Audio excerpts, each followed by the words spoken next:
He said, guess what I got? He said, I got me a girlfriend. I said, oh, tell me about her, man. He said, yeah, let me tell you about her, man. She's really nice, really nice. I said, ooh, that's a good. He said, oh, but there's a one thing, she's not too pretty.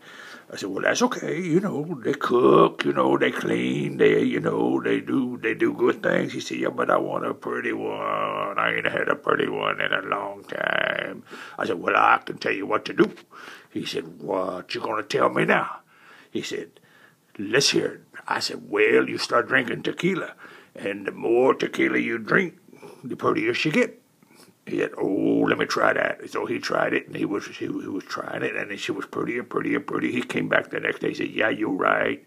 She got prettier every time I got a shot of tequila. I said, you see what I told you? So you start listening to me. He said, okay, I will. I'm going to keep doing that. I said, oh, wait. You got to do one thing. He said, what I got to do now?